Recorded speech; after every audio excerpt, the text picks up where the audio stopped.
Okay, today we are going to be tying the X-Caddis.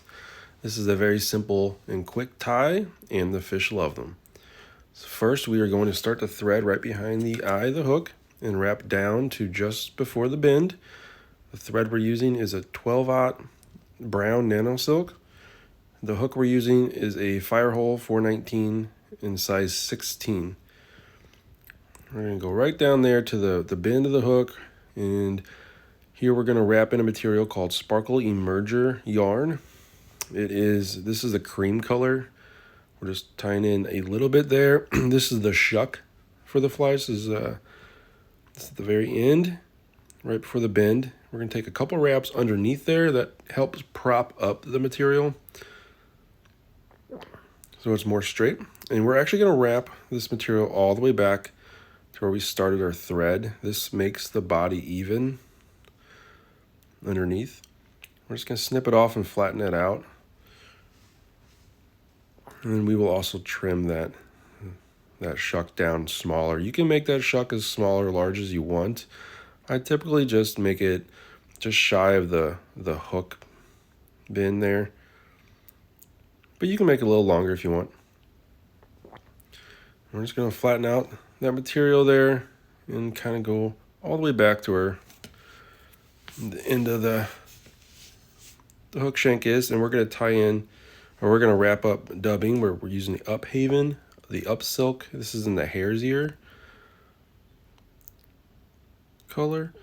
We're just going to noodle it on there and wrap all the way up with a small taper to it. Take your time with the taper, and if you need to add more dubbing, do it. But it is always easier to add more dubbing than to take off dubbing. So I tend to dub light and then add more as I need it. So I just added a little more there at the end to finish off the small little taper.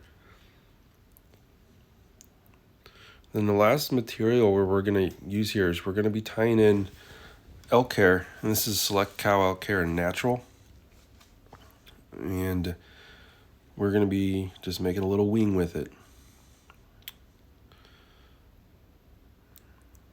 So you want to make sure your thread's flat before you do this, and you just want to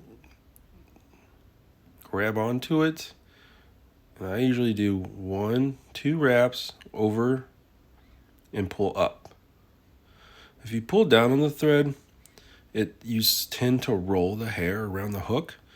If you pull up, it tends to just cinch it down very nicely without rolling it.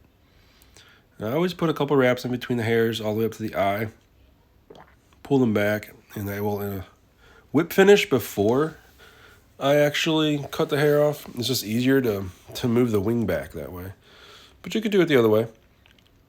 You could whip finish after. Do a couple different whip finishes there. Seal it down, and then I will go ahead and snip the thread, and then I will trim all the hair. And pull it all back. I usually flip it over first, pull it all back, separate the fibers, and do a little bit of an angled cut here, right above the eye. Just get any loose ones out of the way.